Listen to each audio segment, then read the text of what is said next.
He compartido, ¿lo ven? Sí, ingeniero. Ok. Ingeniero. Sí. Bueno, creo que teníamos que empezar acá. El tema de modalidad de licitación pública. Sobre este tema, preguntas, por favor.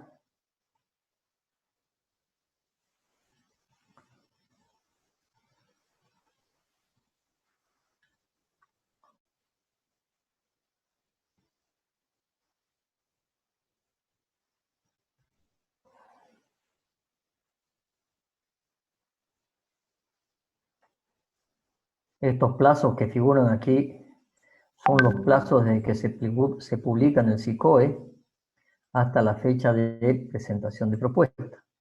De todas maneras, en el SICOE siempre también tendrán la convocatoria donde figurarán todas las fechas.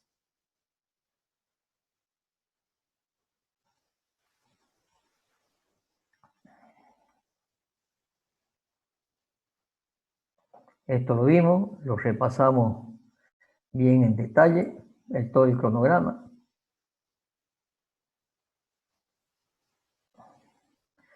Vimos la contratación por excepción. Vimos todas las causales de contratación por excepción.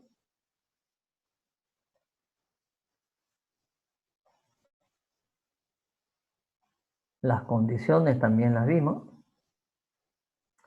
Por desastre y emergencia. Ahí quedamos un poco para que terminen de leer ustedes.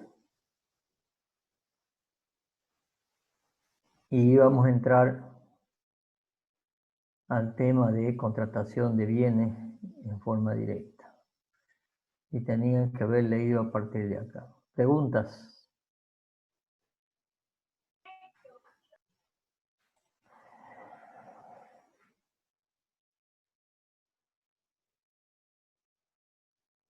Ingeniero, Bueno, sí, adelante.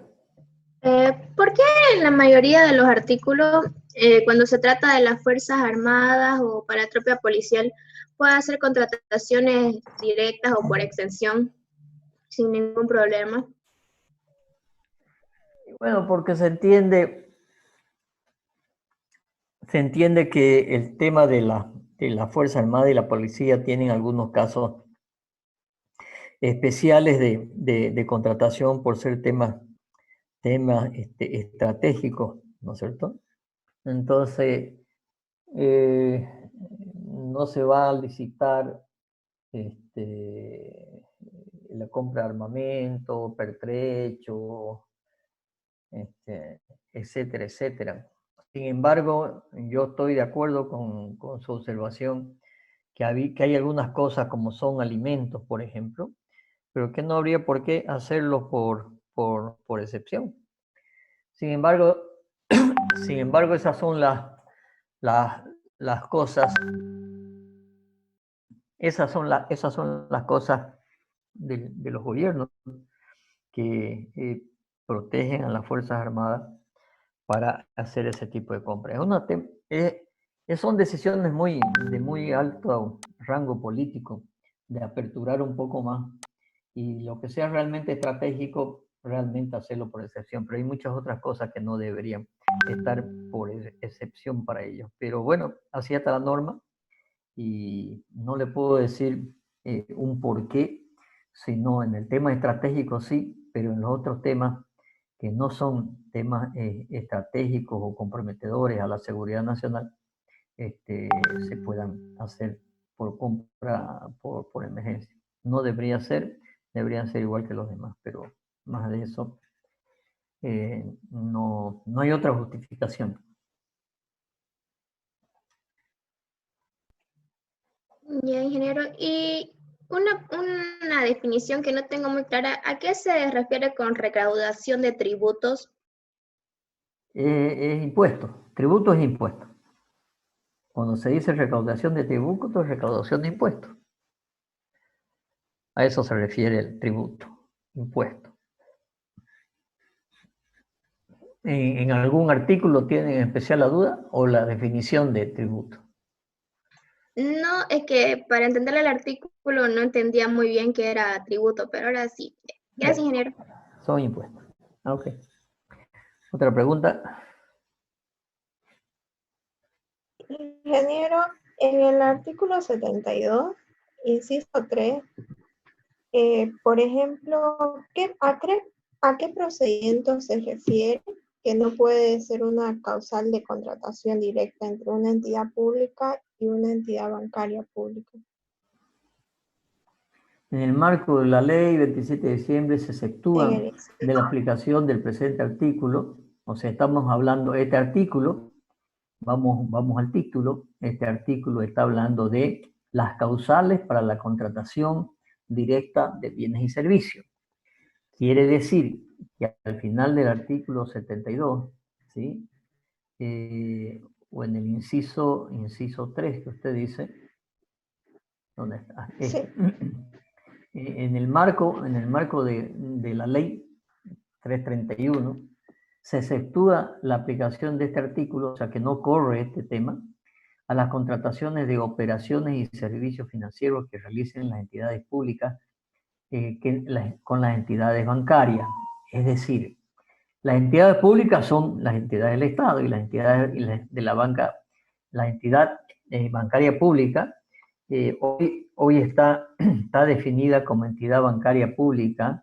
El Banco del Estado es el Banco Unión, ¿sí?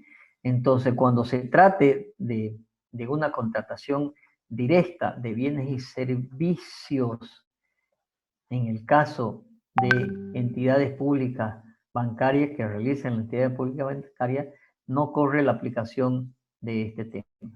Por eso dice, se exceptúa la aplicación del presente artículo a las contrataciones de operaciones y servicios financieros que realicen las entidades públicas con la entidad bancaria. Es decir, que si una entidad del Estado quiere hacer una contratación por excepción con una entidad bancaria, no lo puede hacer. En este caso no le permite la norma hacerlo, tiene que hacerlo por la norma de contrataciones, de licitación, etc. ¿Entendido? Sí, se entiende. Gracias. ¿Alguna otra pregunta?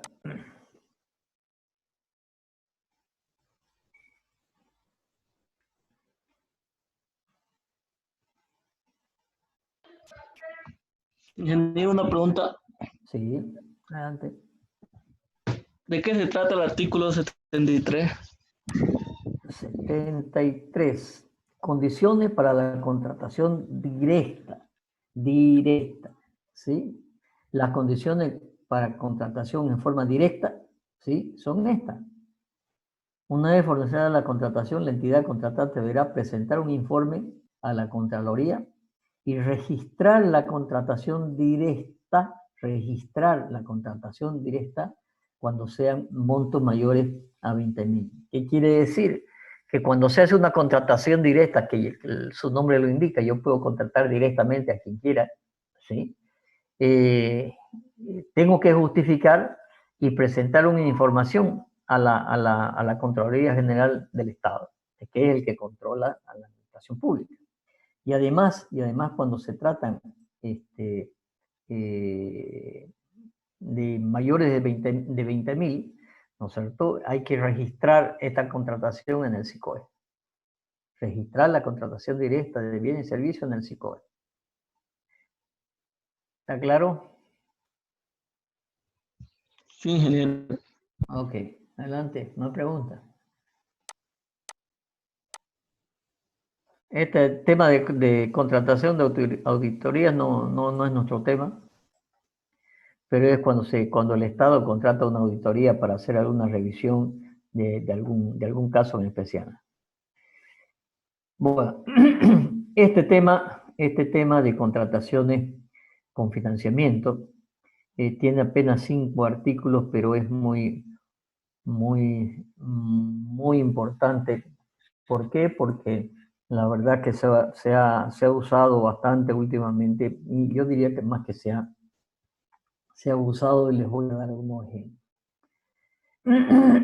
Acá dice que las contrataciones con financiamiento del proponente, o sea, que una obra, vamos a poner una obra, para realizar la obra, la plata para pagar esa obra la puede pagar con plata del Estado, de su presupuesto de cada entidad, o con plata que el Estado se presta de instituciones financieras. Y hemos hablado de las instituciones financieras, del BID, CAF, Fonplata, FICA, el KfW, etc. En este caso se trata que el mismo proponente, ¿sí? El mismo proponente financie la obra. Es decir, al proponente se le podrá entregar un anticipo, pero de ahí hasta que termine la obra, se lo financia. Si una obra, por ejemplo, dura 2 años, y una obra es de 10 millones de pesos, se le pide al proponente que él la financie. Es decir, son 10 millones de bolivianos que posiblemente la entidad licitante le puede entregar un anticipo, supongamos el 20%, ¿sí? Son 2 millones de bolivianos. Pero el resto, que la obra va a terminar en 2 años, el resto, la entidad licitante le va a pagar a la empresa, por ejemplo, en, digamos, 10 años. Es decir, que el proponente, la empresa constructora, además se convierte en quien pone la plata para pagar la obra. Y al Estado, él paga la obra. Todos los gastos los paga el proponente. En realidad, la empresa constructora que está haciendo la obra, en este caso, del ejemplo que estoy poniendo, el proponente va a poner toda la plata y le va a decir a la entidad licitante, yo te lo voy a financiar a 10 años, ¿sí? Y por lo tanto me vas a pagar como hacer un crédito, ¿de acuerdo? Entonces tendrá o no tendrá periodo de gracia, ¿entienden lo que es periodo de gracia? Creo que ya lo vimos, ¿o no? No. No saben qué es periodo de gracia. Ya, a ver, les voy a explicar. Voy a buscar acá, un programita de cálculo de financiamiento.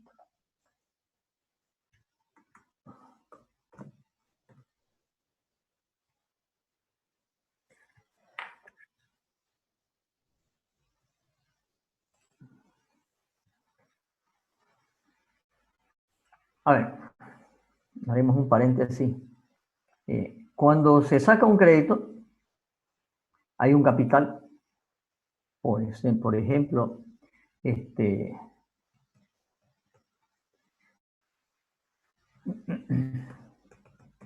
millones, ¿sí? Dólares, bolivianos, lo que sea. Y hay un plazo para pagar ese crédito. Puede ser que sea un plazo de un crédito a 20 años. Quiere decir que son 240 meses, ¿sí? Una tasa de interés, supongamos que se consigue una tasa de interés baja, ¿sí? Incluso hay tasas de interés de créditos externos por entidades financieras de intereses bastante bajos. Este es el interés anual, este es 0,8 es el interés mensual y este es el interés por cada periodo. El periodo de gracia es un periodo en el cual solamente se pagan intereses y no se paga capital. Vamos a ver, le voy a poner 0 aquí. Y le voy a decir que se va a pagar esto en cuotas mensuales. Entonces, las cuotas mensuales, si son 240 meses, ¿sí? Acá tengo las cuotas de 240 meses. estos 240 meses hay que pagar cuota de lo que es cuota de capital, que en realidad la cuota de capital va a ser el total de la plata, los 10.000, entre el total del capital, perdón, el total del plazo. Si yo una operación acá que digo, estos 10 millones me los vas a dividir, me los vas a devolver en 20 años, ¿sí?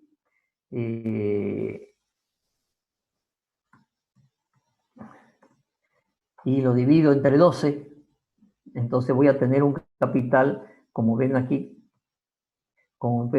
voy a tener un pago de capital de $41.666 por mes.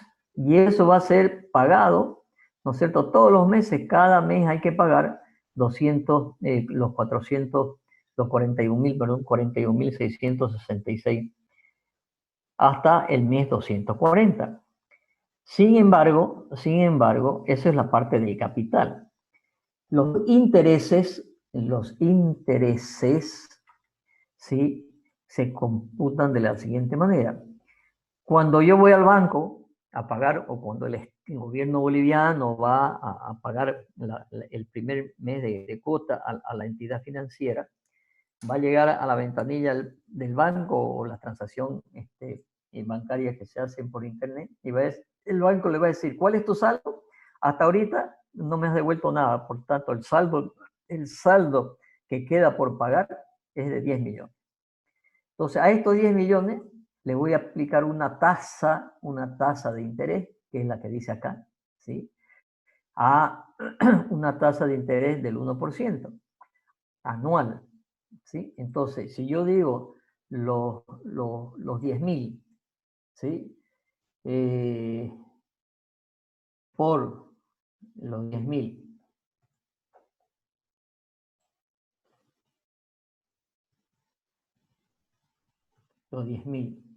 por el 1%, que es anual, dividido 12, ¿no es cierto? Me va a dar 83.000, ¿sí? 833.000, ¿sí? Dividido 100, ¿no es cierto? Serían los $8.333 de interés. La suma, la suma tengo que hacer, ¿no es cierto? Es la plata de interés más capital. Entonces, si yo sumo acá más el capital que tengo que pagar, más el interés, ¿no es cierto? Son estos 50.000 que figuran aquí. Eso es lo que tengo que pagar ese mes.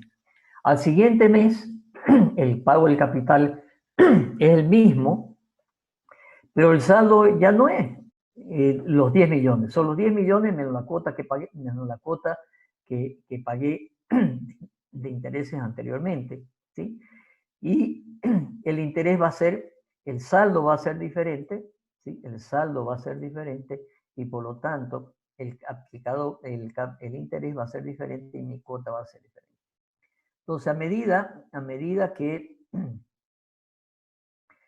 voy pasando el tiempo, ¿sí? La cuota de interés es cada vez más baja porque mi saldo es cada vez más bajo.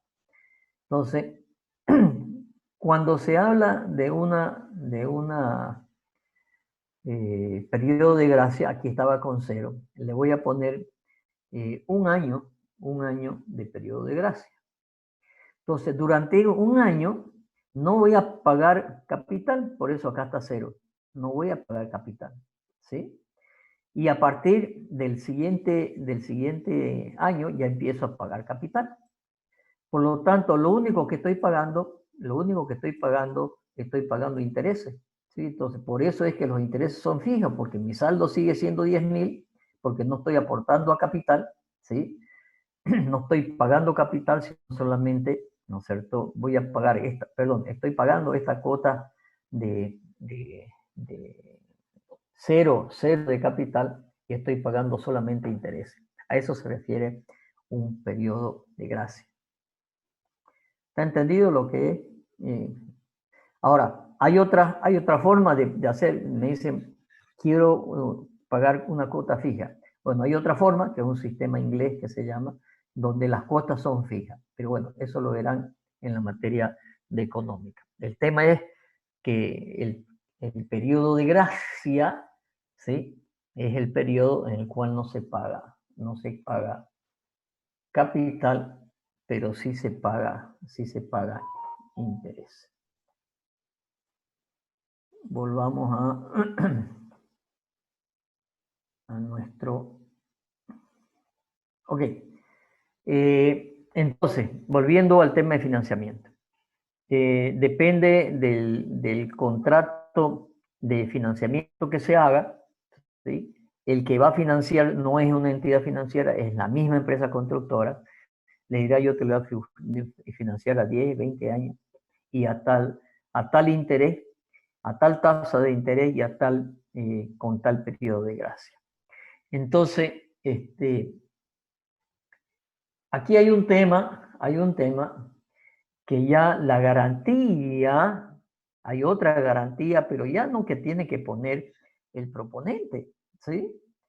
El que tiene que poner una garantía es la entidad, porque yo le estoy como empresa constructora financiando al Estado y por lo tanto, ¿con qué garantía me hace, ¿no es cierto?, el Estado que le voy a pagar? Hemos dicho que el Estado no puede poner sus bienes en garantía porque los bienes del Estado son inembargables, no puede ponerlos en garantía, no se los pueden embargar los bienes del Estado.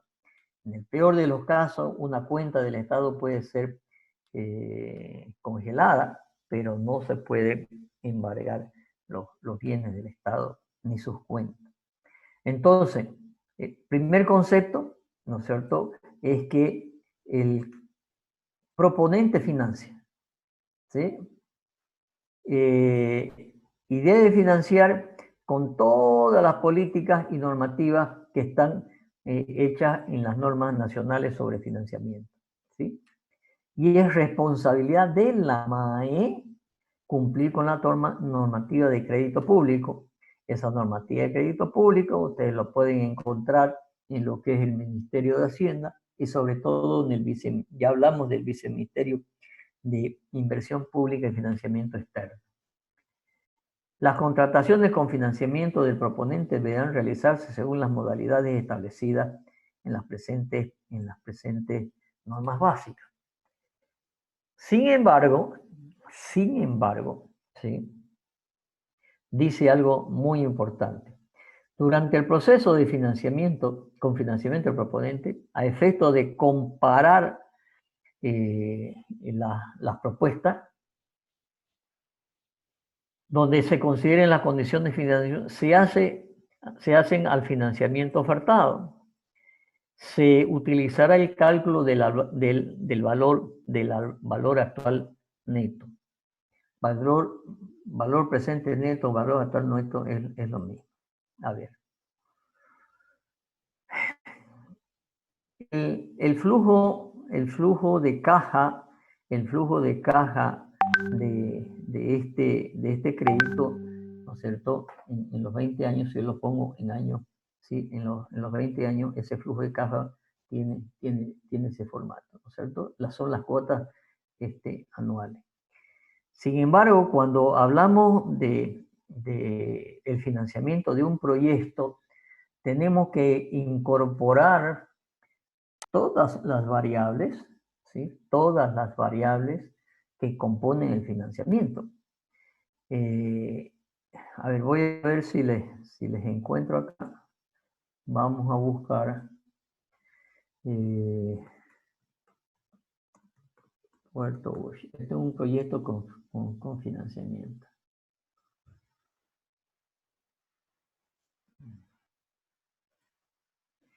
Donde vamos a ver una evaluación económica financiera. ¿De acuerdo? Aquí nos hablan de este es un proyecto para construir un ferrocarril y un puerto.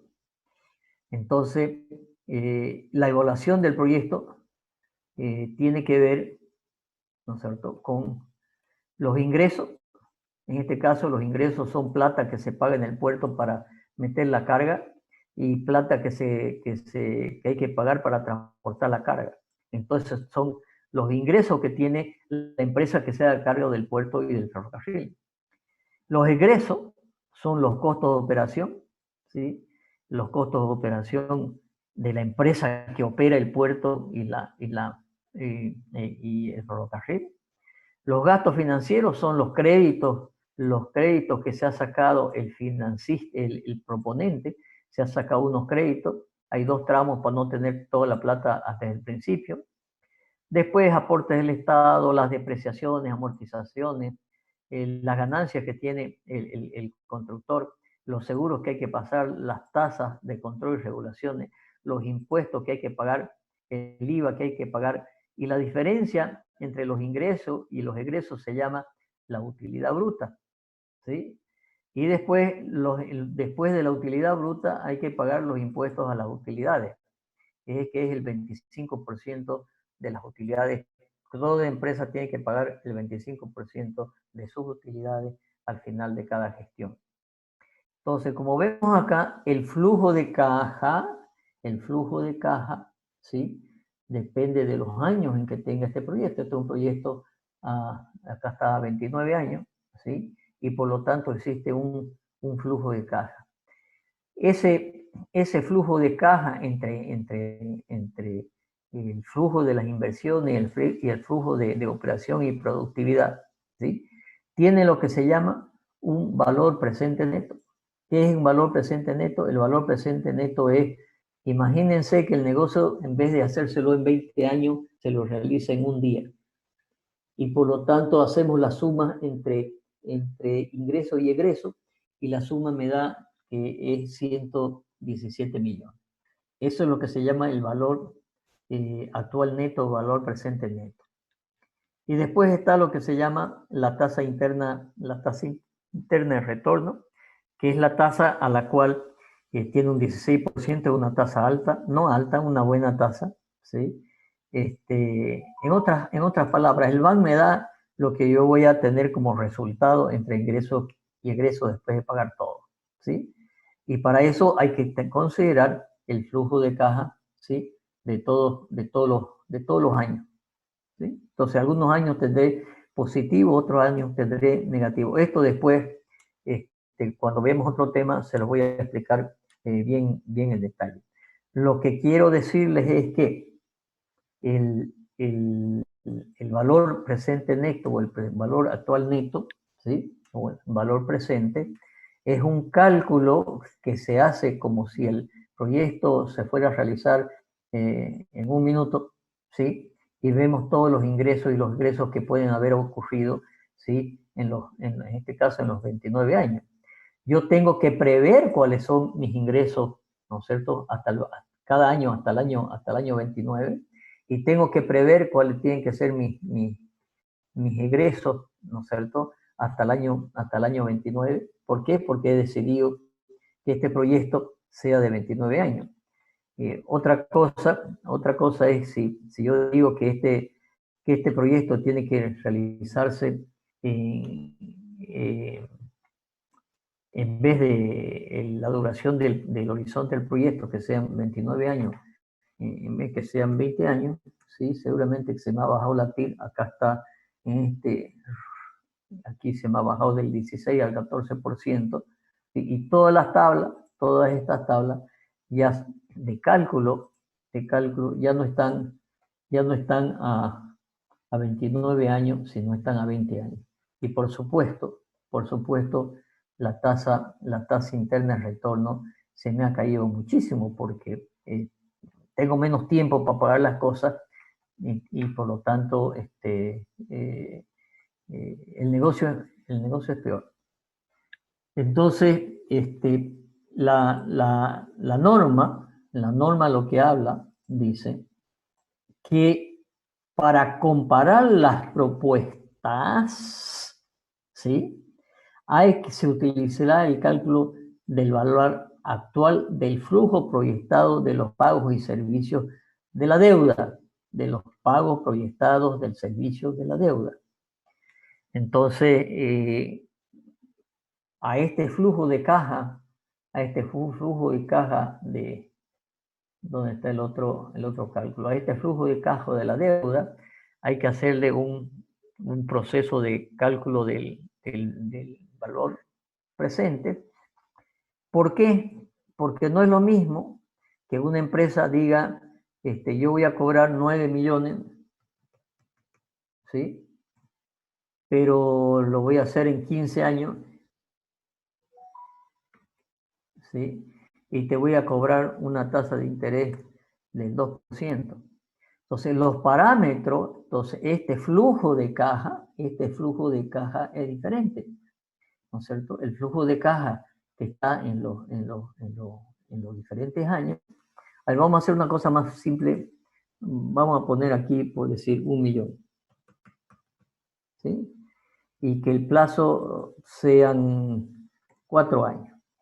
Y que el interés sea el 1%. Y que sean 0 años de periodo de gracia. O sea que yo en estos 4 años, ¿no es cierto?, tengo que pagar ese crédito. Y este es mi flujo de caja, ¿sí? Este es mi flujo de caja. Por lo tanto, el valor actual neto de este flujo, ¿sí?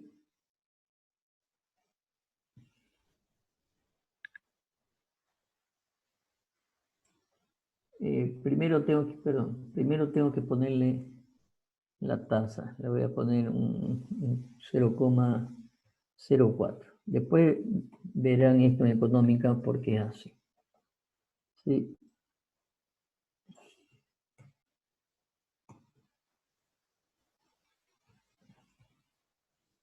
Y me da ese van, ¿ok?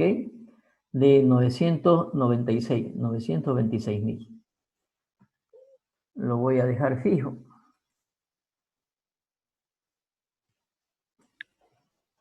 Y ahora hay otro proponente que dice, yo le voy a cobrar 900.000 en vez de 1 millón. ¿Sí? Le voy a cobrar una tasa, el plazo va a ser el mismo, pero le voy a cobrar una tasa del 2%. ¿Sí? Entonces, fíjense la gran diferencia. El van de esto ahora, más 0,04, el van de esto,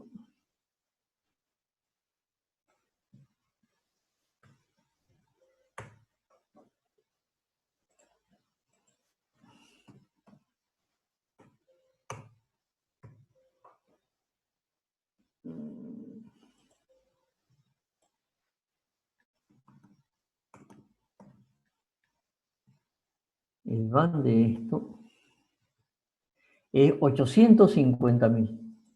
Entonces, yo no puedo decir, esta empresa me está cobrando, ¿sí?, este proyecto, al futuro me va a cobrar 900. Este es más barato, ¿sí? Porque puede suceder, ¿no es cierto?, que me diga el 3% de interés, ¿sí? O me diga voy a exagerar, voy a poner el 5% de interés, ¿sí? Pero se lo voy a financiar solamente a 3 años, ¿sí? Y si yo modifico las tasas de interés, ¿sí? Ahí lo he logrado. La primera empresa nos pedía 1 millón, ¿sí? Y era a 4 años, y era, ¿no es cierto?, con una tasa de interés de 3 años, ¿sí? Y esta empresa me pide más barato, ¿no es cierto?, y a mayor interés, y su van es mayor. Entonces, a pesar de que su precio es menor, su van, ¿no es cierto?, su van es mayor. Antes era 926 y ahora es 963. ¿Por qué? Porque las variables que intervienen, ¿no es cierto?, son diferentes. Por eso es que la norma dice que se deberá utilizar el cálculo del valor actual del flujo proyectado de pagos y ciclo y servicio de la deuda, ¿sí? A una determinada fecha de corte, ¿cuánto es? Bueno, ¿cuánto es el plazo del financiamiento? ¿Sí? ¿Por qué dice a una fecha determinada de corte? Porque yo lo que no voy a poder, lo que no tendría que permitir es que cada una de las empresas ponga plazo diferente. Entonces, si decimos a una fecha de corte, a tal fecha, todos tendrán que poner a tal fecha. Ya lo que podrán cambiar es el capital, los intereses o el periodo de gracia. Este mismo crédito a un periodo de gracia de un año, nuevamente el banco, ¿no es cierto?, me ha dado diferente. Entonces, para poder comparar propuestas con financiamiento, necesariamente tienen que ser propuestas con financiamiento, pero con aplicación del valor presente. Esto es todo un tema de financiero, ¿sí? Que nosotros los ingenieros de vez en cuando también estamos metidos y tendríamos que conocer. Algo de esto le van a enseñar en la materia económica, lo que es la tasa interna de retorno, el valor actualizado neto. Yo he hecho algo de especialidad en esto para hacer este tipo de proyectos de inversión, donde la parte de la ingeniería es apenas cuánto cuesta la inversión. Todo lo demás son flujos financieros. ¿Qué otra cosa dice? Las contrataciones con financiamiento del proponente, ¿sí?, debe especificar en el contrato el momento a partir del cual se crea la obligación de reembolsar el financiamiento. Que es lo que yo te decía, determinando en el documento de respaldo que lo sustenta. El contrato deberá señalar con precisión el monto financiado, la fecha a partir de la cual se devolverán los intereses y aplicarán las condiciones financieras. El o los anticipos otorgados por la entidad al proveedor no contratante no se consideran como parte del financiamiento del proponente, ¿sí? Quiere decir que su anticipo no es parte de lo cual que él financia. ¿De acuerdo? A ver, quisiera saber si esto está entendido o si hay dudas, porque este es un tema que se ha usado mucho en los grandes proyectos que licitó el gobierno anterior.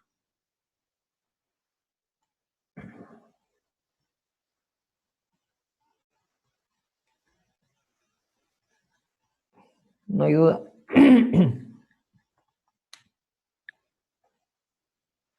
Bueno, está buena la explicación, todo lo entendieron todito.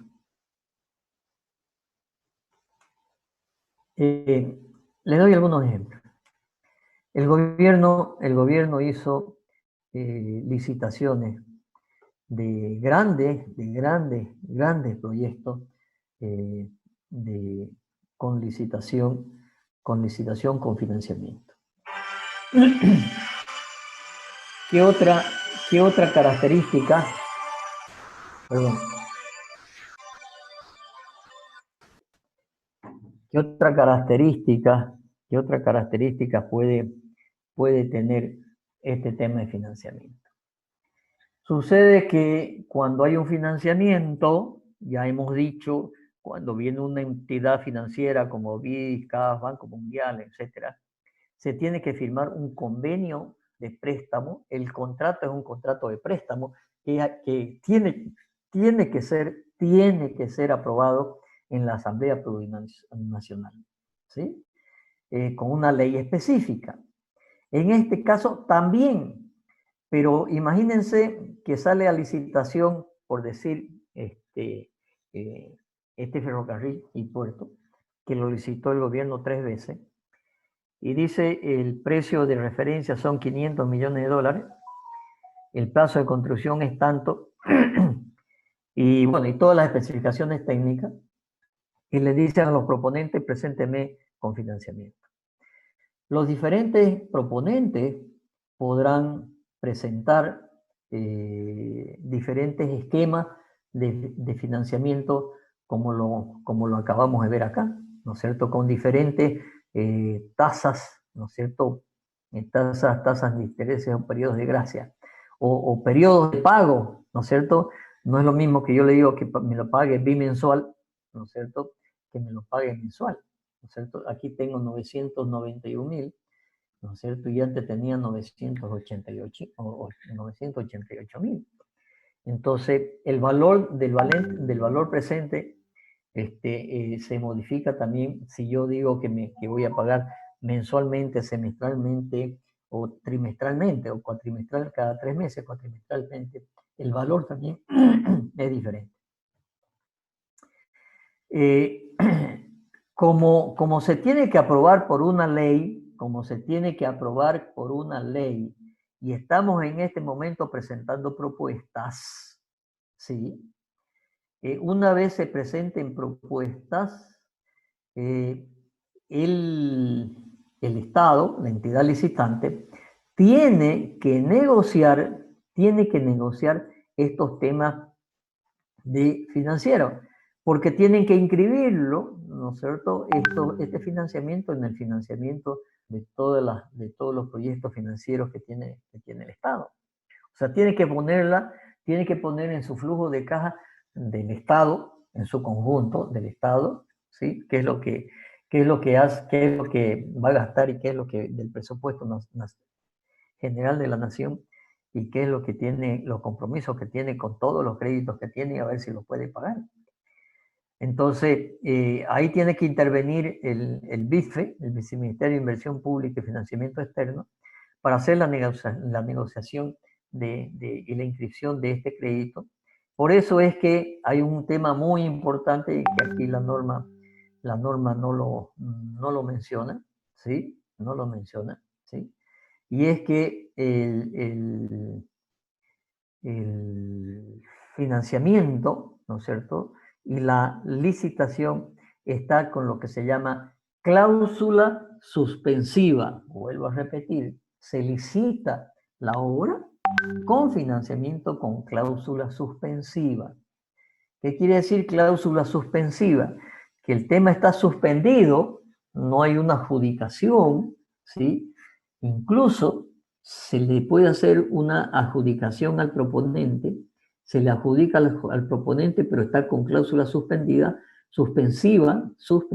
hasta que se determina el financiamiento, se firma el contrato de préstamo y recién, ¿no es cierto?, se habilita para darle la orden de proceder a la empresa, después que se ha hecho todo el tema de proyectos financieros. Y por eso es que muchos de los proyectos financieros o con financiamiento que ha hecho el gobierno, y sobre todo los proyectos en Santa Cruz, sí, grandes proyectos en Santa Cruz, el proyecto de la represa Rosita, les comenté algo ya, una represa de 1.000 millones de dólares, el ferrocarril de Puerto Bush a Puerto Suárez, que son como unos 500 y pico millones de dólares,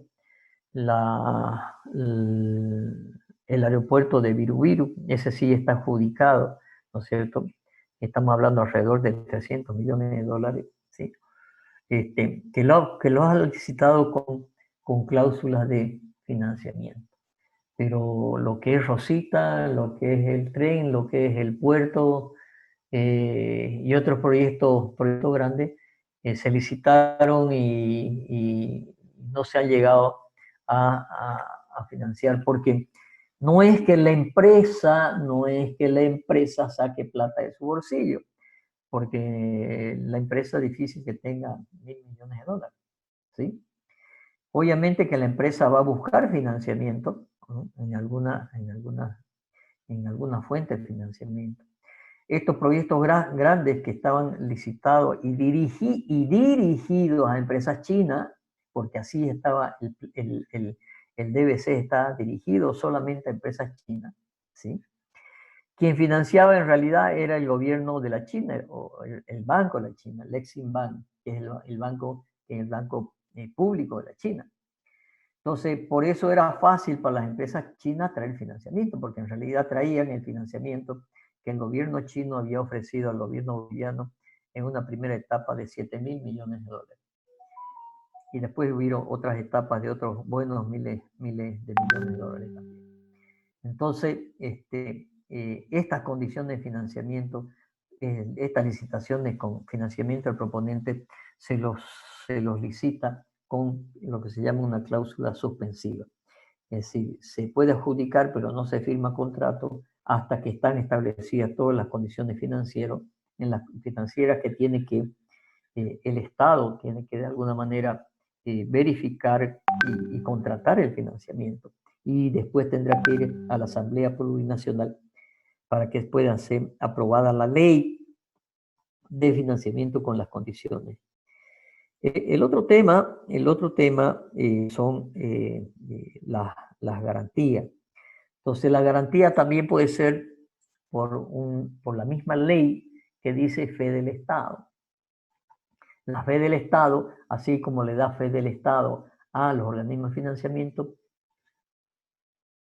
en este caso le tiene que dar fe del Estado a la empresa constructora. O en su caso, lo que se generan son, en algún momento se hicieron acá en Santa Cruz, sobre todo con el proyecto Santa Cruz La Guardia, se hizo una ecuación financiera interesante, financiada por primera vez la CAF, financiada por primera vez a un municipio, entre todos los países que financia la CAF, y por primera vez financiaba un municipio directamente al municipio de Santa Cruz de la Sierra, a los proponentes o a la empresa adjudicada se les daba unas letras de cambio, ¿sí? En el cual también se garantizaba de alguna manera que se les iba a pagar en 10 años, en 20 años. Lo mismo pasó acá en Santa Cruz con un gran proyecto de pavimentación en el primer gobierno de Percy Fernández.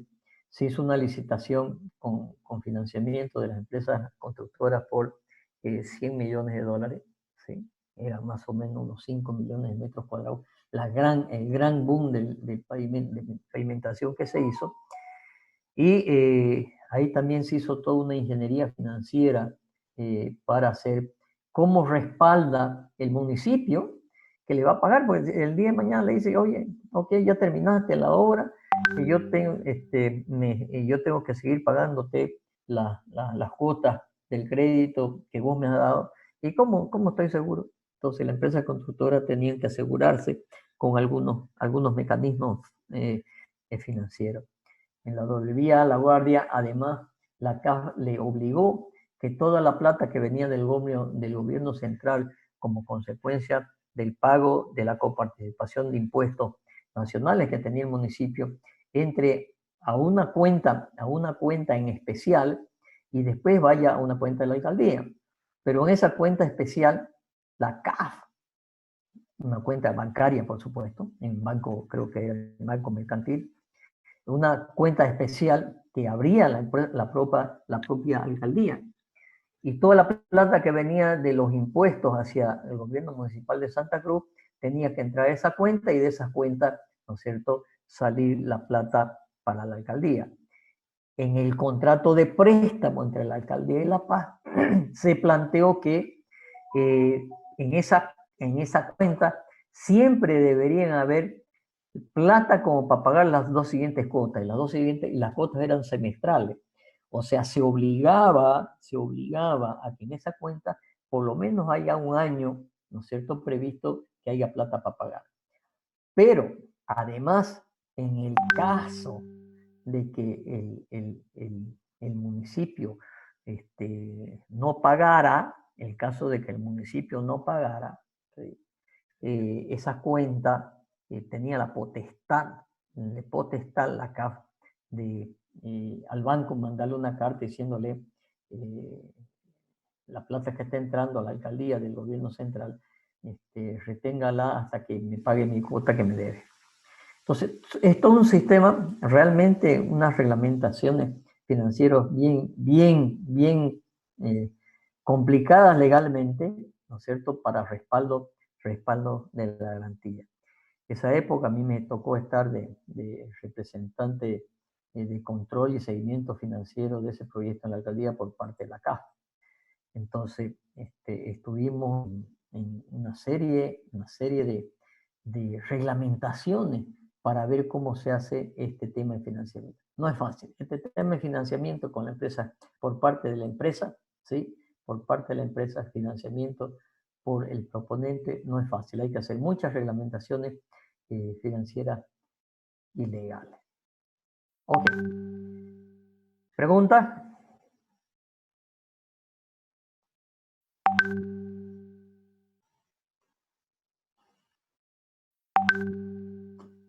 No hay pregunta. Espero que la próxima clase haya pregunta. Tampoco es fácil de digerir.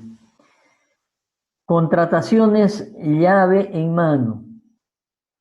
Este es otro gran tema también. Este es otro gran tema, ¿sí? Que no está bien reglamentado. Si ustedes entran al SICOES, no hay un DBC para contrataciones con financiamiento. No hay un DBC para contrataciones llave en mano. No hay un DBC para contrataciones de concesiones administrativas. No hay DBC. Y por lo tanto, dice esta norma, hace 9 años, ¿no es cierto? O más, desde el 2009, hace 11 años, ¿sí? Lo vamos a buscar porque es muy importante que vean eso. Siempre las normas, al final de cada norma hay artículos transitorios, o que son aquellos que mientras se termine de aprobar la norma, saca la reglamentación, etcétera, qué es lo que tienen qué es lo que se tiene que hacer. Entonces, al final de esta norma,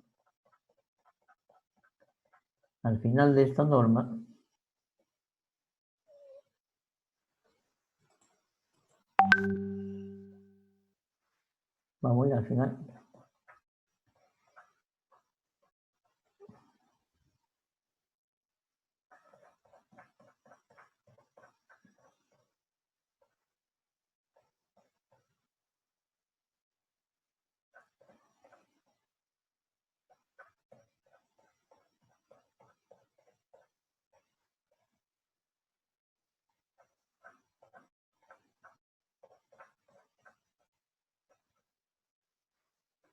Disposiciones adicionales. Cuando termina la norma, ¿no es cierto?, en su artículo 236, que no vamos a ver acá porque hemos dicho que vamos a ver, creo que es hasta el 112, que es solamente la parte de obra y consultoría.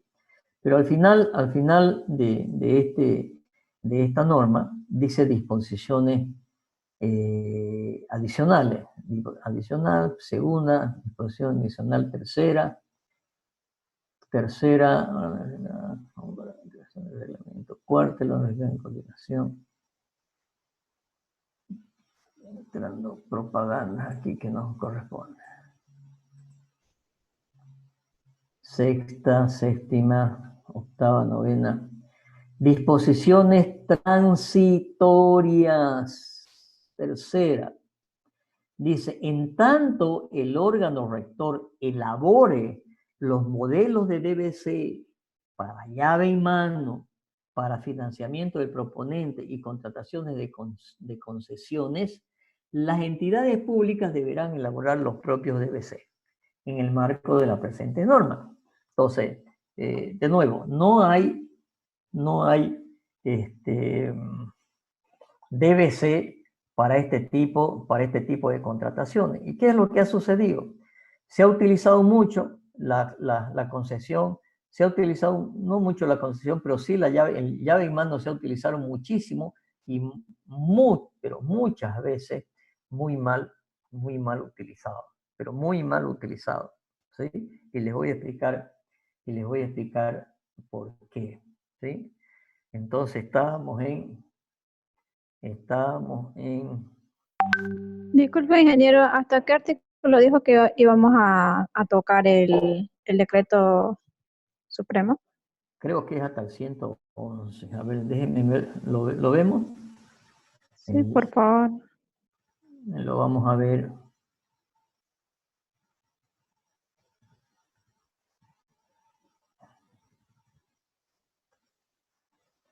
hasta el 100, sí, hasta el 111, porque ya el título 2 es el subsistema de manejo de bienes. Si bien algunas veces vemos esto, pero no es nuestra pega, ¿no es cierto?, hacer propuestas de bienes, porque no vendemos cosas, no somos una empresa de industria, no somos una empresa comercial en lo que estamos metidos, ¿sí? Pero sí, de bien, los servicios sí, que los servicios son las obras y las consultorías. Y en las consultorías están los diseños, los estudios y la supervisión de obra. Entonces, en el DBC, en este DC vamos a estudiar hasta el artículo 111. ¿Ok? Ya, gracias, ingeniero. ¿Estábamos en qué artículo estábamos?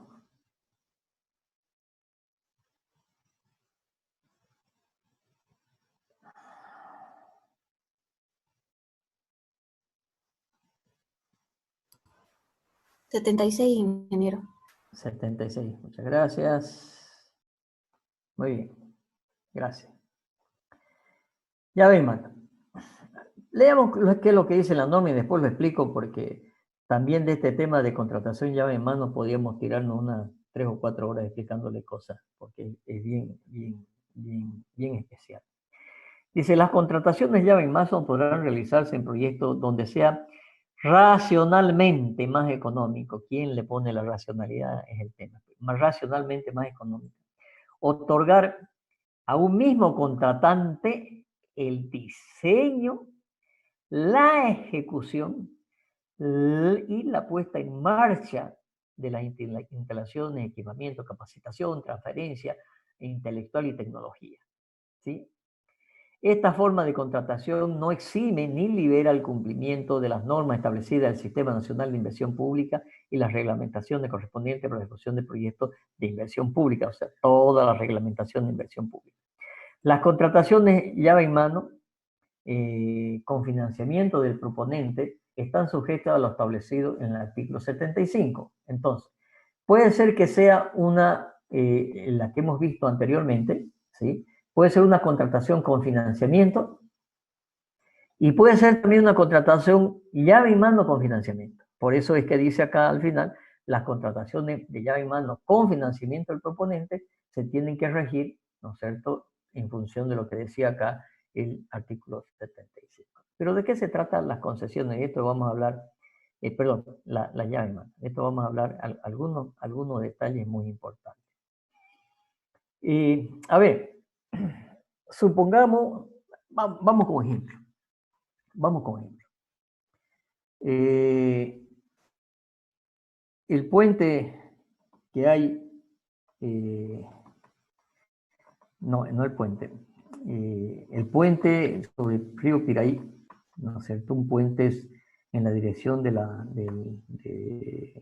avenida, al final de la avenida Centenario, que se llama el puente Bicentenario, ¿sí? Es una licitación que hizo el gobierno del municipal de Porongo, ¿sí? Llave en mano. Y le dijo a una empresa, vos vas a hacer el diseño y vas a hacer la construcción y la puesta en marcha. Precio, le pone el precio de referencia, le pone el precio de referencia y le pone un precio de referencia de, no recuerdo el monto, pero además, entre las cosas que le dice, que tiene que ser un puente de 250 metros. Se licita y lo gana una empresa. Y cuando se quiere empezar a hacer los estudios, el municipio de Santa Cruz de la Sierra le dice al municipio de Porongo, oye vecinito, vos estás queriendo meterte en mi ciudad, ¿no es cierto? Porque tu puente, la división entre tu municipio y el mío es el río. Y teóricamente, ¿no es cierto?, de la mitad del río por un lado, de la mitad del otro río para el otro lado. Cuando con tu puente llegues acá a la franja esa que está al lado del segundo anillo, es mi territorio y por lo tanto yo no te doy ningún permiso, ¿no es cierto? Ni para que hagas estudios, peor para que licites una obra, porque te vas a meter en mi municipio. Primer gran tema, ¿no es cierto? Primer gran tema controversial. Segundo tema controversial, Sucede que el puente estaba previsto, y obviamente el precio de referencia más o menos, estaba previsto para un puente, ¿no es cierto?, de 250 metros. Y el SEARPI, que es el Servicio de Encauzamiento del Río Piraí, que es una institución que depende de la gobernación, y que fue creada hace muchísimos años, ¿cierto?, para todo el tema de estudios del río Piraí. Le dice, a ver un momentito, yo soy el dueño del río, y por lo tanto, aquí no se puede hacer un puente que sea menos de 400 metros. Si no es 400 metros, no hay puente, ¿sí? Y el puente estaba licitado con unas condiciones de 250 metros. Y el proyecto era que en los otros restantes 150 metros se iba a hacer un terraplén y que, bueno, que si venía una riada, el río se la lleve y a construirla de nuevo. Entonces SEARPI dice, no señor, aquí no se puede construir un puente menos de 400 metros de longitud. Y además de 400 metros mínimo, las luces, o sea, las longitudes entre pila y pila, columna y columna, hablemoslo así, pilas se llaman en puente, la distancia entre pila y pila, ¿no es cierto?, no debe ser menor de 50 metros. Por lo tanto, usted no puede construir este puente. Y tercer gran problema, aparece la ABT, que es la autoridad de bosques, y la autoridad de bosques dice, un momentito, esta es desde el río hasta el Cuarto Anillo, es una zona, y el municipio también, ¿no es cierto?, es una zona de una llanura de inundación, y aquí hay temas de medio ambiente. Y el municipio además le adiciona, el municipio de Santa Cruz le dice, oye, usted va a llegar al Cuarto Anillo y me va a causar un conflicto terrible con el tráfico. Y la licitación ya estaba hecha y ya estaba llave en mano con el contratista. De esto debe haber sido, no sé si es más de 4 o 5 años, capaz que es más. Desde entonces, hasta el día de hoy, no se puede empezar a construir ese puente, ¿sí? Entonces, cuando es una contratación llave en mano, ¿sí?, primer concepto es que se tienen que definir bien los parámetros, porque el proponente tiene que hacer una propuesta, como dice el nombre, llave en mano, un precio fijo y un plazo fijo que no se puede modificar. Solamente tiene modificaciones si se le pide que haga algo más, ¿no es cierto? Si le dice, a ver, haceme además los accesos al puente allá, eso es obra complementaria, entonces sí se podrá modificar el precio. Caso contrario, en un llave en mano no se puede modificar el precio, ¿sí? Entonces, de esa manera es el llave en mano. Cero modificación de precio y cero modificación de plazo. Pero ojo, los proponentes tienen que poner un precio. Una vez puesto el precio, ¿sí?, y puesto el plazo, hay que hacer una calificación, como diga el DBC, fíjense, como diga el DBC, y el DBC, ¿hay modelo? No hay modelo.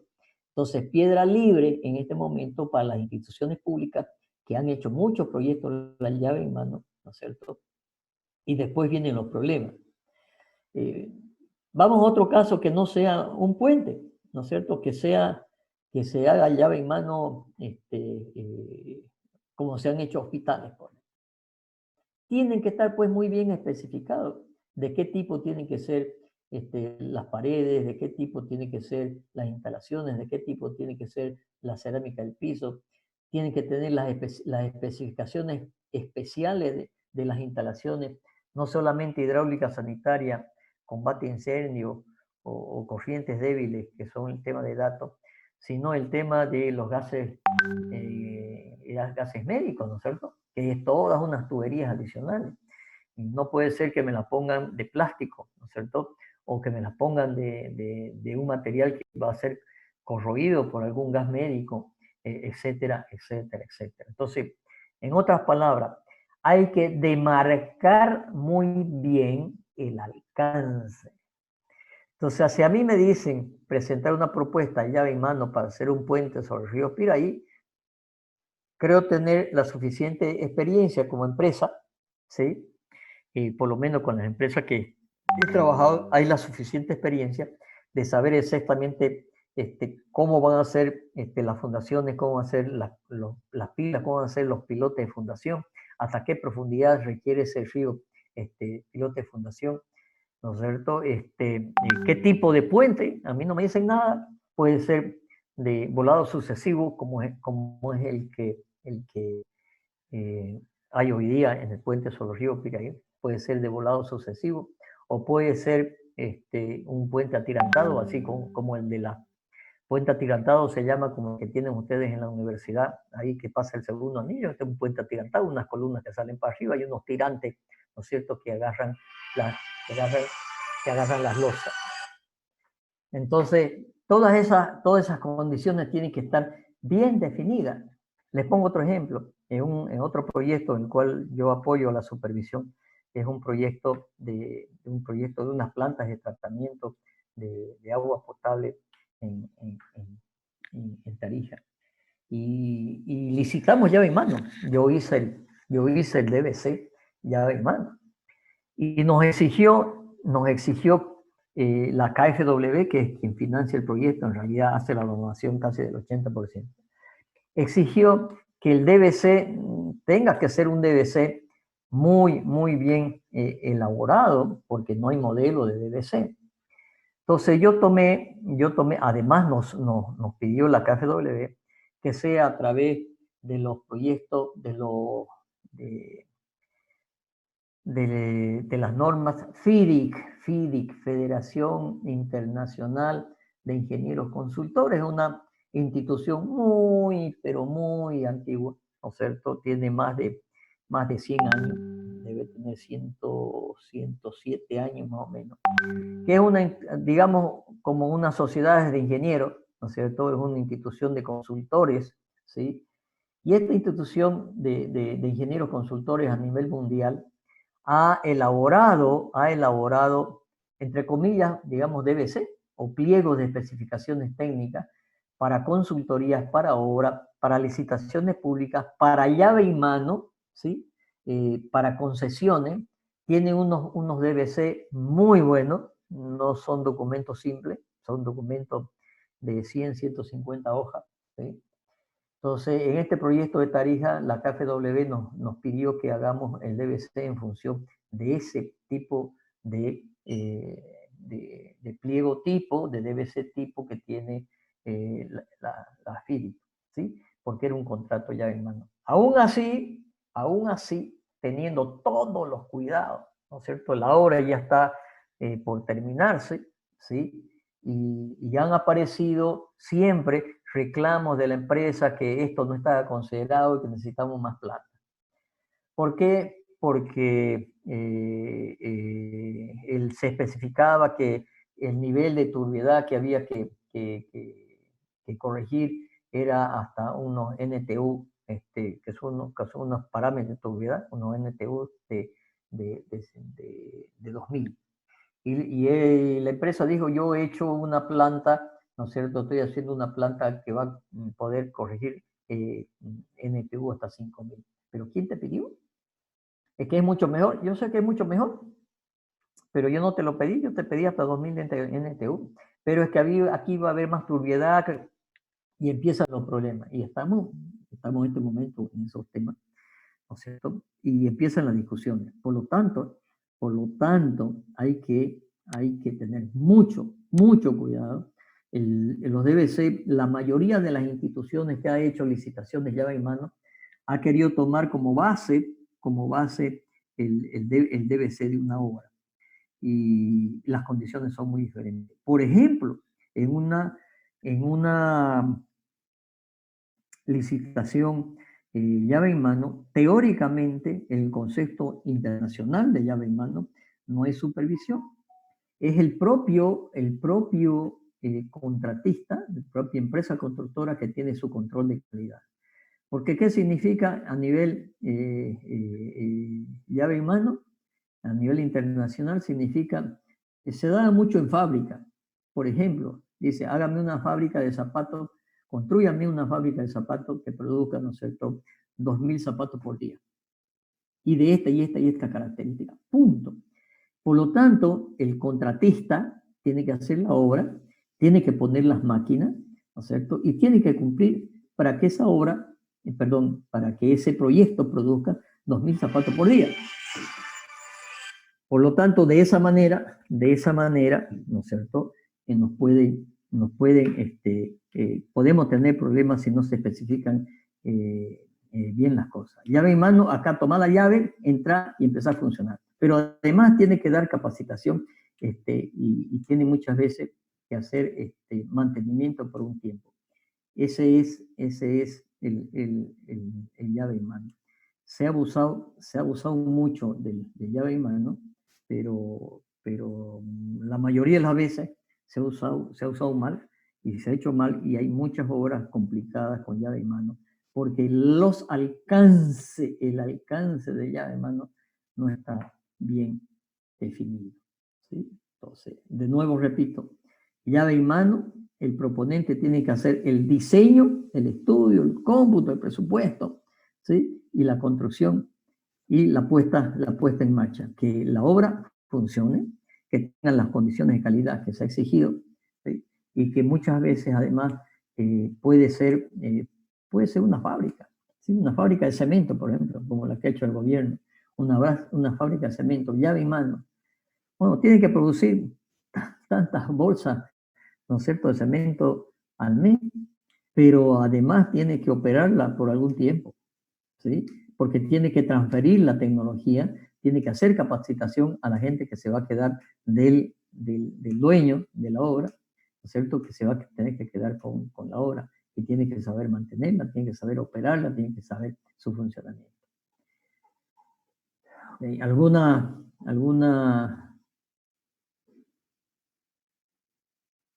pregunta? Ingeniero, Sí. tengo una pregunta. O sea que el que hace la obra tiene que entregarla sí o sí funcionando. Totalmente funcional. Sea Ah, una carretera, sea una fábrica, incluso se han licitado llaves en mano de carretera, más el mantenimiento por 2 o 3 años. ¿Para qué? Obviamente, si yo hago un mal proyecto carretero, al año se va a empezar a destruir, ¿no es cierto? Entonces, para que siga siendo responsable el contratista, la empresa constructora, yo te la doy llave en mano, vos haces el diseño, vos haces la construcción y además me haces el mantenimiento por 3 años. Obviamente se va a cuidar la empresa constructora de hacer una buena obra porque va a tener que mantenerla. Y si hace una mala obra, el costo de mantenimiento y reparación va a ser muy, muy grande. Mientras la obra es de menos calidad, obviamente, ¿no es cierto?, el costo de mantenimiento es mayor y reparación es mayor. ya, gracias. Okay. ¿Alguna otra consulta?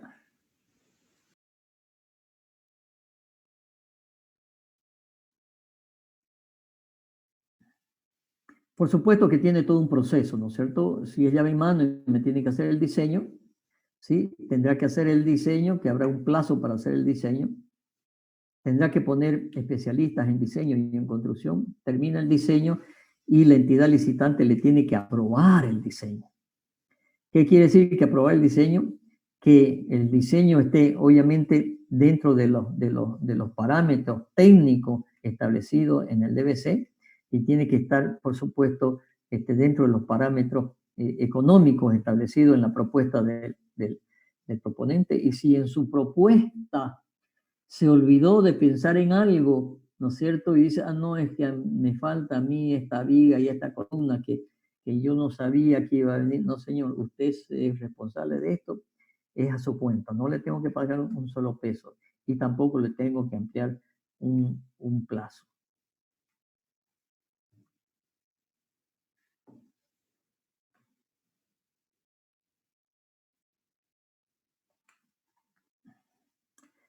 A ver, Si no hay pregunta, pasaremos. Contrataciones en el extranjero, no vamos a contratar nosotros en el extranjero, así que léanlo para conocimiento nomás, pero no es un tema que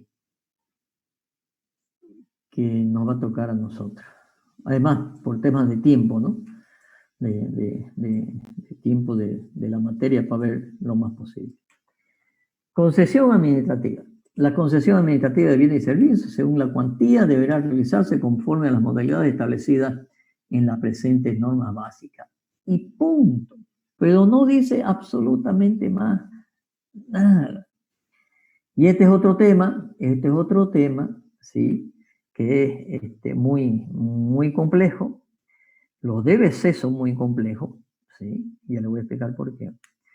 Y el proceso de contratación es muy diferente. La forma de calificar es muy diferente.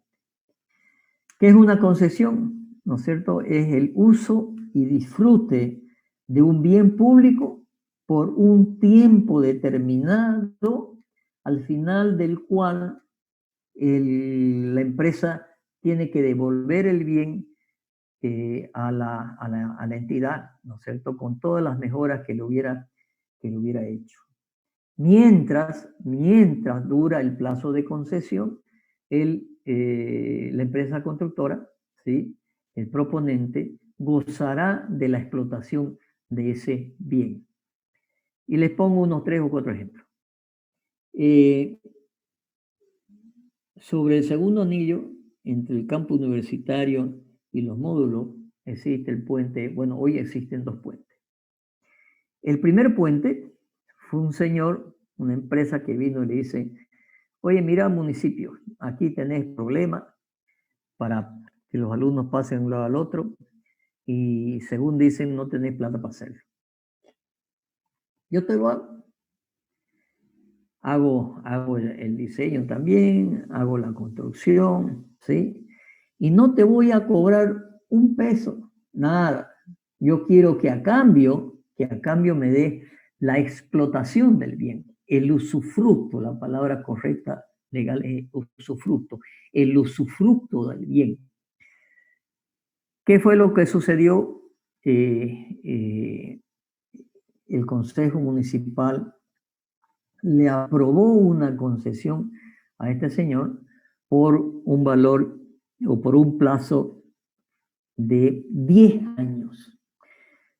¿Por qué 10 años? Porque en ese entonces, en la ley de municipio, la anterior ley de municipio, que es del 98, y la anterior ley del municipio, no recuerdo de qué año era, ¿no es cierto?, decía que se podían dar concesiones hasta los 10 años. Pero de nuevo, las concesiones administrativas es un negocio financiero. A ver, le dieron por 10 años, ¿y qué le dieron para explotar? No le cobraban peaje a los alumnos, ¿no es cierto? Lo que hacía este señor era poner publicidad, que hoy no existe, pero en toda la parte lateral de las barandas del puente de la universidad ponían publicidad. Y el señor lo que hacía era cobrar publicidad. Eso le generaba más o menos un valor de unos 60, 70 mil dólares mensuales de ingresos a ese constructor que hizo el puente, ¿no es cierto?, en forma anual, en forma mensual, forma anual, unos 60 o 70 mil dólares, ¿no es cierto?, en forma anual. Y por lo tanto, se lo dieron por 10 años, y después de 10 años el señor recibió, supónganse, a 700 mil dólares, se llevó al bolsillo. ¿Y cuánto le costó el puente? El puente le costó 130 mil dólares. Súper negocio, ¿no? Súper negocio. Me cuesta 130 mil, ¿no es cierto? Yo me saco un crédito a 10 años, ¿sí? construyo el puente, o a 5 años, depende de mi flujo, lo pago el puente y a partir de ahí, de que yo pague mi crédito, es plata que me entra. Entonces, hay mucha diferencia entre el costo y el ingreso que se iba a tener. En ese momento, esto era más o menos, debe haber sido los años 90, 90 y algo. Pero en esa misma época, el gobierno nacional dijo, yo quiero hacer carreteras por concesión. Entonces se empezó a estudiar, a indagar. Yo trabajaba en el Ministerio de Transporte, que se llamaba, lo que es Obras Públicas hoy día. Y me encargaron, como parte de mi trabajo, que analice todo el tema de las concesiones para carreteras. Yo visité Colombia, Ecuador, Perú, Chile, Argentina, y fui a ver todo el tema de las concesiones que estaban en su auge en ese momento, el tema de las carreteras por concesión. En ese momento habían 15 carreteras concesionadas, grandes concesiones en Chile. Y en la carretera, ¿cómo funciona la cosa? Vos empresas constructoras, haces la carretera y después te doy la concesión por 20 años y durante 20 años, vos la explotás y vos cobras el peaje. Y lo que entre del peaje, ¿no es cierto?, es para vos y con eso te vas a pagar. Entonces la empresa constructora se va, financia, busca un crédito para hacer la carretera y después, con lo que después de construirla, tendrá que tener plata para construirla, ¿sí? Y además después tiene que mantenerla por 20 años. Entonces tiene que hacer la construcción más el mantenimiento a 20 años y se cobrará por el peaje. Entonces hicimos todos los estudios y hicimos éramos un grupo de 5 o 6 personas, yo era el coordinador de ese proyecto. Hicimos la ley de concesión de obras públicas del transporte. Está vigente hasta hoy día, la ley de concesión de obras públicas de transporte. Búsquenla en internet, ¿sí? La ley de concesión, la ley general de concesión de obras públicas de transporte. Y es del año 98, si no recuerdo mal la fecha, en junio, julio, por ahí del 98 se aprobó la ley en el Congreso. Y después se hizo toda una reglamentación, ¿sí? Que salió en diciembre del 98, salió la ley, salió el reglamento de la ley de concesión. Por allá, por los años, fines de los años 2000, le hice al municipio una reglamentación de concesiones municipales. ¿Por qué? Porque ya en la ley del 20 de octubre de 1998, era la anterior ley de municipio, había un marco muy, muy interesante de las concesiones municipales. Y decía el artículo, si no me equivoco, el artículo 87, decía que se podrán dar en concesión bienes de dominio público, en usufructo, concesionarios a privados. El caso del puente, el puente ahí en la universidad es muy interesante como ejemplo, porque en ese momento, como en esa época yo también estaba con el municipio de Santa Cruz, yo hablaba con el presidente del Consejo Municipal y le decía, oye, 10 años es mucho. Un equilibrio, hay que buscar el equilibrio económico, porque es un negocio financiero, hay que buscar el equilibrio económico para saber si se lo damos por 10 años, por 8 años, por 7, por 4. El equilibrio económico creo que estaba en 5 años, donde el constructor podía tener una ganancia y obviamente el municipio estar por 5 años. ¿Por qué? Porque después de 5 años se podría nuevamente licitar en concesión. Como la obra ya está hecha, sería decir quién le da al municipio más plata por mes por poner publicidad. Bueno, en ese ejemplo terminaron los 10 años y después de los 10 años se terminó el contrato Y ustedes ven que hoy no hay publicidad en ese puente. Otro ejemplo es el Cine Center. El lugar donde está el Cine Center hoy día es un lugar de la Fuerza Naval, ¿sí? Entonces viene alguien y le dice, oye, este terreno de aquí, ¿por qué no me lo das en concesión? Yo voy a hacer unas construcciones, la voy a usufructuar por un cierto plazo, no sé, 20, 25 años. Eso depende de la ecuación económica financiera, de la tasa interna de retorno y el valor presente que hemos hablado, ¿sí? Si es rentable o no es rentable o qué grado de rentabilidad tiene. Me lo das por 20 años, yo construyo, administro eso, alquilo locales, ¿sí? No puede vender locales, puede alquilar locales porque todo lo que se construye ahí no es del concesionario, es de la naval. Y así sucedió, ¿no es cierto? Vino alguien, construyó el Cine Center, hizo locales, alquila locales. Estoy casi seguro que ya los 20 años han pasado. Habrán hecho una nueva concesión, en qué estado está no conozco. Lo mismo hicieron en La Paz, creo que se llama Multicine o Cine Center también en la zona sur, en la zona de Iripavi, que también se hizo un tipo Cine Center, también en unos terrenos del ejército, ¿sí? En una carretera, yo puedo dar en concesión una carretera y decir que se la voy a adjudicar al que me presente el menor peaje. Punto. Y fíjense de simple la adjudicación.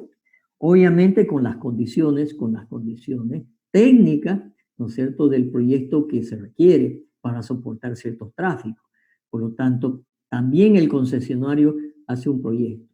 La concesión, otra de las características de las normas de concesiones a nivel internacional, es que la concesión puede venir por una iniciativa privada o una iniciativa del mismo Estado.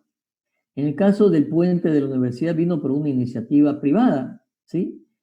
En el caso del ferrocarril Montecosito-Puerto Bush, o sea, Puerto Suárez-Puerto Bush, también se licitó en concesión el año 95. Esa era una licitación para hacer justamente el puerto y el ferrocarril.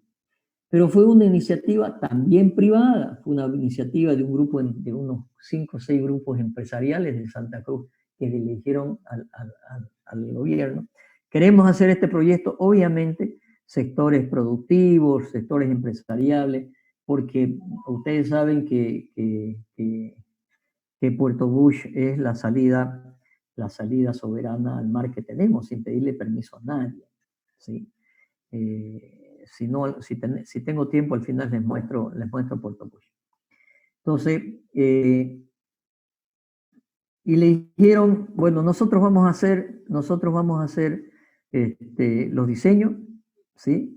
Y lo más importante de una concesión es que siempre todas las normas, ¿no es cierto?, siempre dicen que se deben licitar, incluso en el caso que venga una iniciativa privada. Entonces, viene una iniciativa privada y dice, yo quiero hacer el puerto y el ferrocarril, Puerto Suárez, Puerto Bush, presenta todo el proyecto, y después que el proyecto está presentado como proyecto, con toda la parte técnica correspondiente, el Estado, en este caso era el Viceministerio de Obras Públicas, ¿sí? El Viceministerio de Transporte se llamaba en esa época,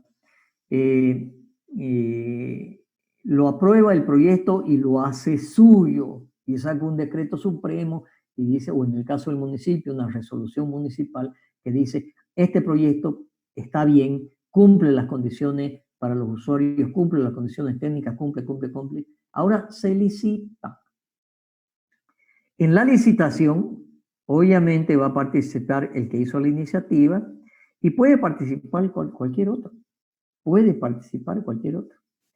Pero en caso de que cualquier otro gane y no gane el que hizo la iniciativa, el que gana tiene que pagarle todos los estudios al que gana. Y en el pliego de licitación se pone el valor. Por ejemplo, en el proyecto de Puerto Suárez, Puerto Bush, era un costo de los diseños de $5 millones. Ese proyecto, una semana antes que se presenten las propuestas, el gobierno de Evo Morales lo dijo que se suspendía, y se suspendió hasta el día de hoy. Si ese ferrocarril y ese puerto se hace con el proyecto que hicieron los señores de la iniciativa privada, el gobierno tiene que pagarle $5 millones, ¿no es cierto?, a ese grupo empresarial. Lo ha licitado el gobierno, nunca hizo caso porque hizo con otro proyecto, mandó a hacer otro proyecto, pero es discutible si tienen que pagarlo o no tienen que pagarlo. Pero eso es otro tema. Pero el concepto es que puede ser por iniciativa privada o por iniciativa pública. Y siempre licitarse. El municipio de Santa Cruz hace unos 11, 12 años hizo un reglamento de concesiones municipales, ¿sí? A mi criterio muy mal hecho, no tenía más de 5 páginas, 6 páginas. Yo posteriormente le hice otro reglamento que debe tener unas 200 páginas, ¿sí? ¿Cuál es el problema de ese reglamento que hizo el municipio? Tenía dos temas que decía que algunos proyectos no se licitarían, los proyectos de cómo hacer, por ejemplo, y lo hicieron así con la construcción de baños, ¿no es cierto?, en la feria de Barrio Lindo, y que eso iba a ser, las recaudaciones iban a ser para la asociación de cieguitos. Y no es que tenga nada contra la asociación de cieguitos, hay que darle, pero se tendría que haber licitado y que los recursos vayan a la asociación de cieguitos, no que se hizo que no eran onerosas, eran sin fines de lucro, ¿no es cierto? Pero sin licitación. Y bueno, eso causó algunos problemas contra la ley misma de municipalidades que decía que la ley, que todos los proyectos de concesiones se deberían licitar. Y algunos pusieron que no se licitaban. Tenían contradicción con la ley. En una carretera, si nosotros licitamos una carretera, obviamente por el flujo de tráfico, que tenemos, no dan los recursos suficientes como para que en 20 años la recaudación del peaje pague una carretera. Pero se puede hacer un tema mixto. Yo puedo decir, bueno, la recaudación de peaje más o menos puede ser tanto, ¿sí?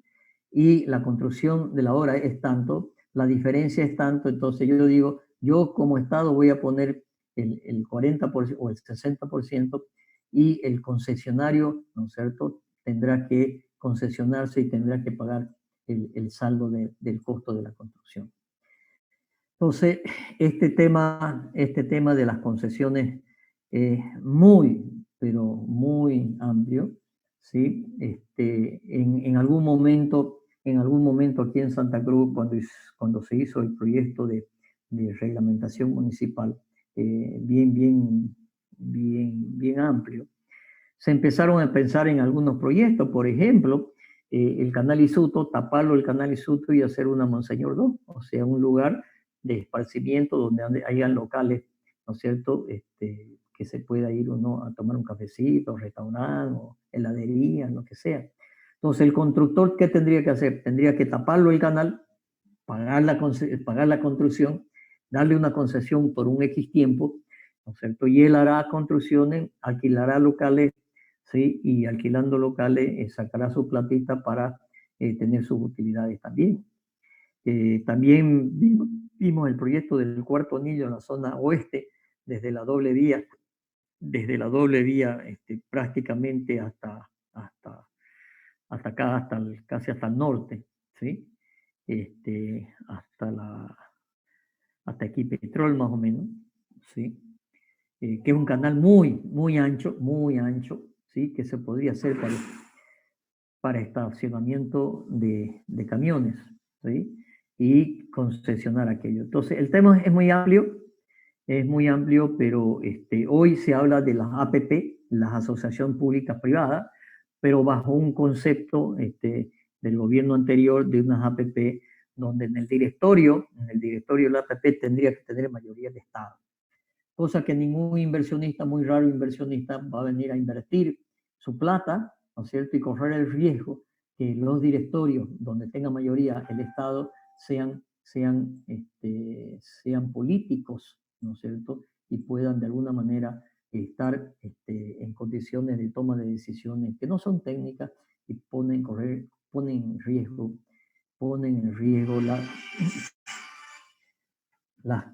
la inversión. Bueno, yo lo voy a dejar, me están llamando urgente para otra reunión. Se los dejo hasta ahí.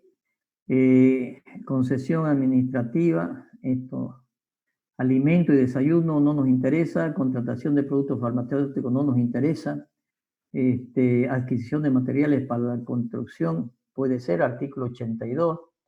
Del artículo 82 para adelante, por favor, leasing, naturaleza, contratos, 85, subcontratación, supresión, protocolización, modificación del contrato, esto es muy importante. Hasta el artículo 89 inclusive, hasta modificaciones de contrato inclusive. ¿Estamos de acuerdo? Sí, ingeniero.